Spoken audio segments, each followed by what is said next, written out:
पापी लोगों से लक्ष्मी जी क्यों प्रसन्न रहती हैं, जाने संपूर्ण रहस्य। एक समय की बात है, भगवान शिव और माता पार्वती कैलाश पर्वत पर विराजमान थे। तभी माता पार्वती ने भगवान शिव से कहा, हे प्रभु, आज मेरे मन में एक प्रश्न उठ रहा है।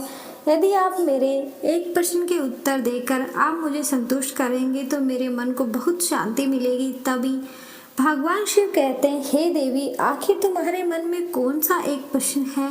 फिर माता पार्वती कहती है, हे प्रभु, मेरा यह प्रश्न है कि संसार में जो पापी लोग होते हैं, अत्याचारी लोग होते हैं और अहंकारी लोग होते हैं, वह हमेशा सीधे सज्जन भाले लोगों को कष्ट पहुंचाते रहते हैं। कभी धार्मिक अनुष्ठान नहीं करते, कभी वही लोग सुखी क्यों रहते हैं और क्यों धनवान होते हैं। अक्सर ऐसे लोग बहुत बड़े वैभवशाली होते हैं। क्या देवी लक्ष्मी ऐसी ही लोगों से अधिक प्रसन्न रहती है। फिर दोस्तों भगवान शिव कहते हैं, हे पार्वती, यह तुम्हें प्रश्न बहुत ही अच्छा महत्वपूर्ण है। जो भी व्यक्ति इस प्रश्न के उत्तर समझकर इस पर्याप्त ज्ञान को अपने जीवन में उतार लेता है, उसे जीवन में सुख की प्राप्ति होती है। मित्रों, फिर भगवान शिव कहते हैं, हे देवी पार्वती, अब मैं तुम्हें तुम्हारे इस प्रश्न के उत्तर एक छोटी सी कथा के माध्यम से देने वाला हूँ।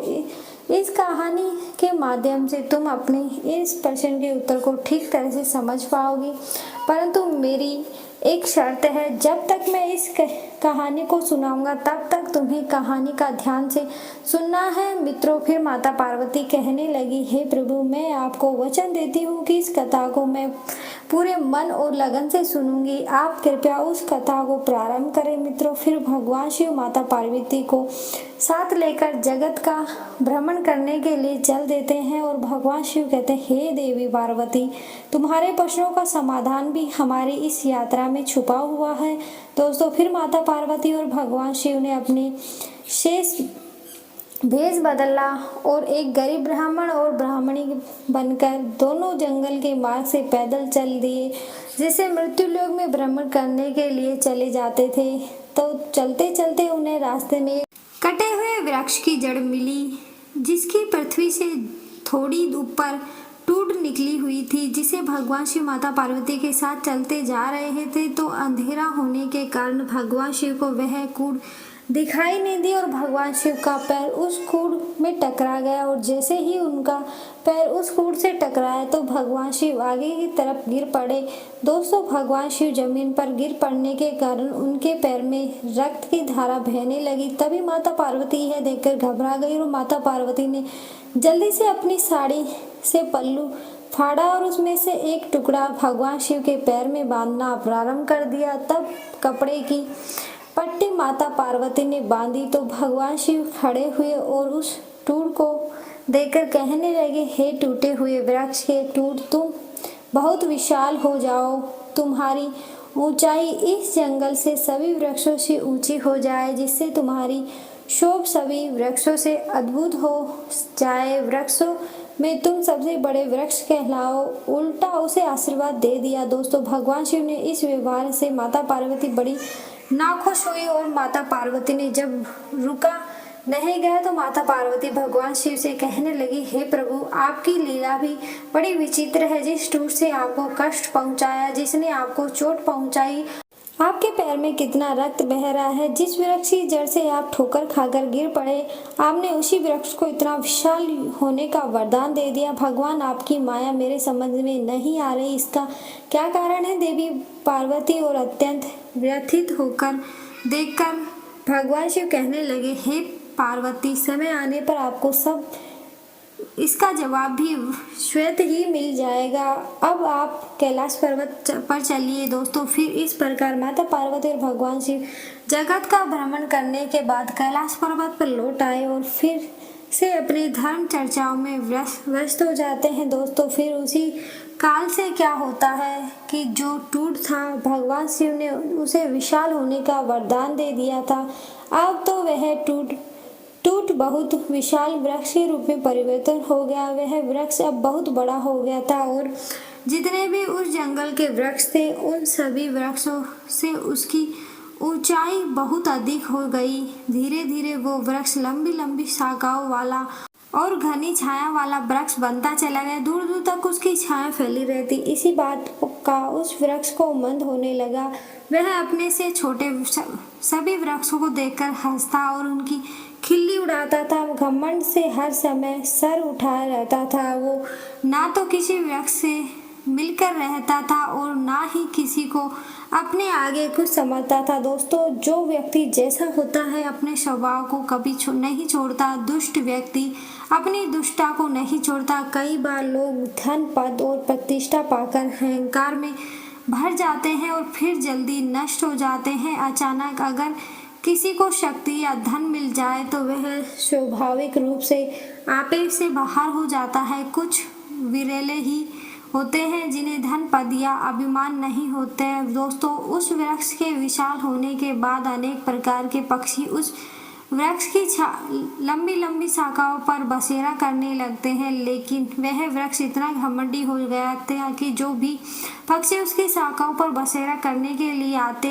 और उन्हें वह अपनी शाखाओं से डरा कर भगाने की कोशिश करता था। फिर कहता था कि यह पक्षी तो उनकी सारी सुंदरता को नष्ट कर देंगे, मेरे ऊपर घोंसला बनाएंगे, फिर दिन रात मेरे ऊपर बीट करेंगे। इसके रहने से मैं दूषित हो जाऊंगा। दोस्तों, उसके मना करने के बाद भी पक्षी उसके ऊपर अपना घोंसला बनाकर रहने लगते हैं। तो वह उसी शाखा को नीचे गिरा देता और अपने पत्तों को पतझड़ कर देता था। कई बार तो उसने पक्षियों के अंडे और बच्चे को नीचे गिरा दिया।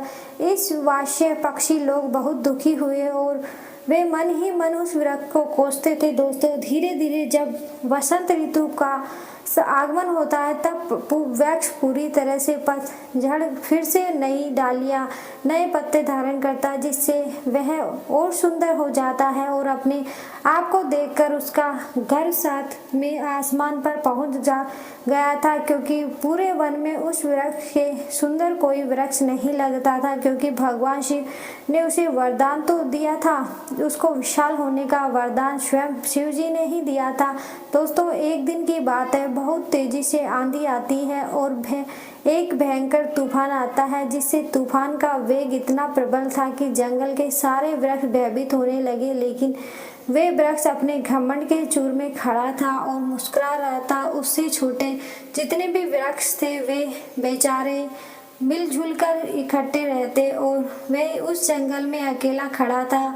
उसे अपने विशाल होने पर बड़ा घमंड था। उसका बड़ा आकार होना ही उसके लिए मुसीबत बन गया था। उस तेज तूफान में वह स्वयं को बचाने में असमर्थ था। दोस्तों, वही हुआ। उसे तेज आंधी ने उस वृक्ष को जड़ सहित पृथ्वी से उखाड़ कर फेंक दिया और कम से कम 100 क्विंटल मिट्टी उसकी जड़ों से लिपटकर ऊपर आ गई। दोस्तों, वह पूरा वृक्ष जमीन से ऊपर 5 फीट गड्ढा खोदता हुआ पृथ्वी पर गिर पड़ा। उसका बड़ा होना ही उसके विनाश का कारण बन गया। वृक्ष जमीन से उखड़कर जमीन पर ही औंधे मुंह गिर पड़ा। दोस्तों, फिर उसी मार्ग से भगवान शिव और माता पार्वती फिर से संसार भ्रमण करने के लिए चल देते हैं। दोस्तों, माता पार्वती को तो भगवान शिव ने अपने प्रश्न का अर्थ जानना था, इसलिए माता पार्वती ने भगवान शिव से कहा कि भगवान, मेरी समझ में नहीं आता कि आप मेरे प्रश्न का जवाब कब देंगे। फिर दोस्तों, भगवान शिव कहने लगे, पार्वती जी चलो,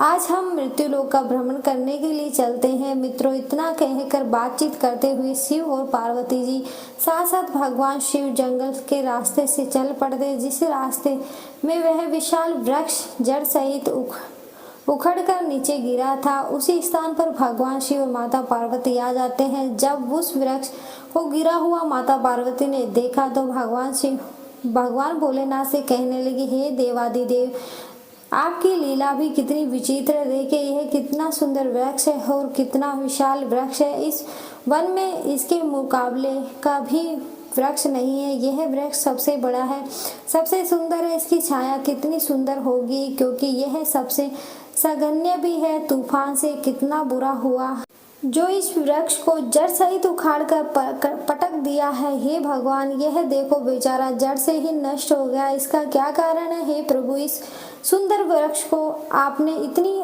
अल्प आयु क्यों दी? तो दोस्तों, भगवान शिव माता पार्वती कहने लगे, हे पार्वती जी, तुम भी बड़ी भोली हो जरा गौर से देखो, यह वही टूट है जो आज से कुछ सालों पहले हम भ्रमण करने के लिए आए थे, और आपको याद होगा कि इस टूट से मेरे पैर में ठोकर लगी और मैंने पैर में से बहुत रक्त बह गया था और मैं पृथ्वी पर गिर पड़ा था।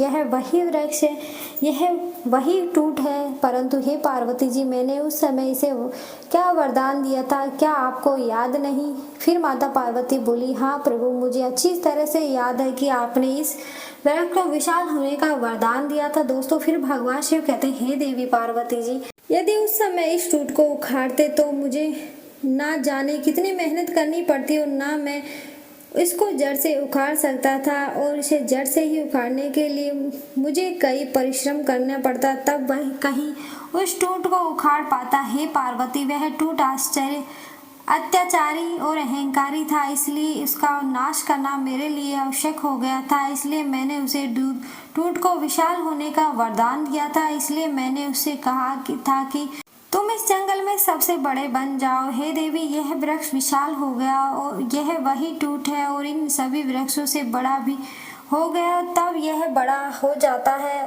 तो इसके फिर भी अपना अहंकार नहीं छोड़ा, जिसे इसकी आकड़ ने ही इसे उसी स्थिति में पहुंचा दिया। यह जंगल के सभी वृक्षों से अपने आप को बड़ा समझने लगा, पक्षियों को अपने ऊपर बसेरा नहीं करने देता था। यह यात्रियों के लिए भी छाया करने में पहले पत्तों को झड़ा देता था। इसलिए यह वृक्ष बड़ा अहंकारी था और बड़ा पापी था।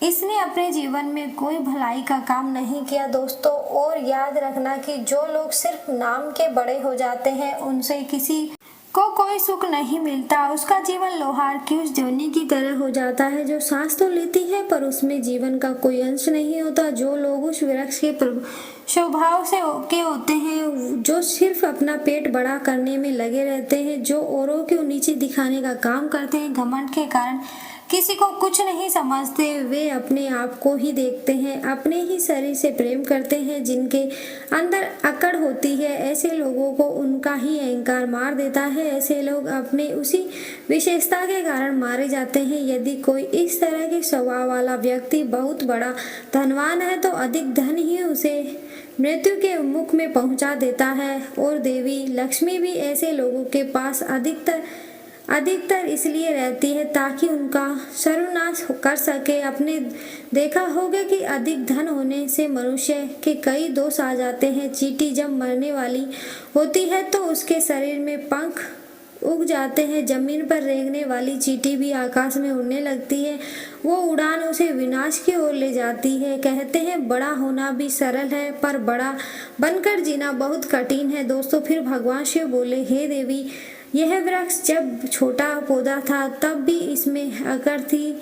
मुझे देखकर भी यह झुका नहीं। जो छोटी सोच वाले लोग होते हैं उनमें बड़ा होने पर इसी तरह अकड़ आ जाती है और वे अपने से बड़े लोगों का सम्मान करना भूल जाते हैं। जो व्यक्ति अकड़ के साथ जीता है वे थोड़े समय तक ही जी पाता है। इसमें एक और उदाहरण से समझाता हूँ। हे देवी, जिस तरह मुंह के अंदर जीभ और दांत होते हैं, जीभ जब मनुष्य पैदा होता है तब भी होती है और मरता है तब भी होती है, और दांत जन्म होने के बाद काफी दिन बाद आते हैं और मरने से काफी दिन पहले ही उखड़ भी जाते हैं। दोनों में फर्क इतना है कि जीभ के अंदर नम्रता का स्वभाव होता है और वह झुकना जानती है, इसलिए उसकी आयु लंबी होती है, और दांतों के अंदर अकड़ होती रहती है, इसलिए वे बाद में आकर भी पहले चले जाते हैं। इसी तरह जिन मनुष्य में अकड़ होती है उनका जीवन भी अति शीघ्र नष्ट हो जाता है। दोस्तों, फिर भगवान शिव कहते हैं, हे देवी,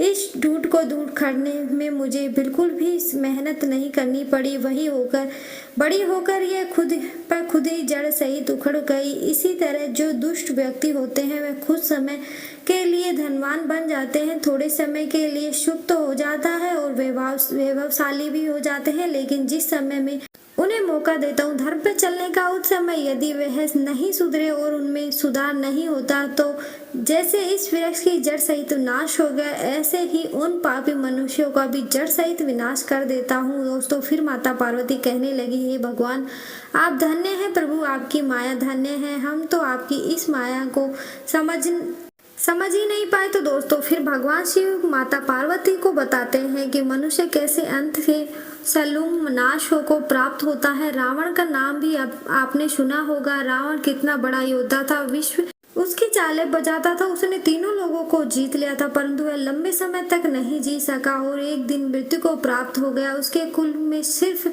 मंदोदरी को छोड़कर कोई रोने वाला नहीं बचाता। अहंकार में भरे हुए जो लोग दूसरों को तुच्छ समझते हैं, उन्हें अपने अहंकार का फल भुगतना पड़ता है। और जो भगवान के भक्त होते हैं, धर्म पर चलते हैं और दूसरों का विनाश नहीं करते, वे सदैव सुखी रहते हैं। वीडियो अच्छी लगी तो वीडियो को लाइक करें, चैनल को सब्सक्राइब जरूर करें। धन्यवाद।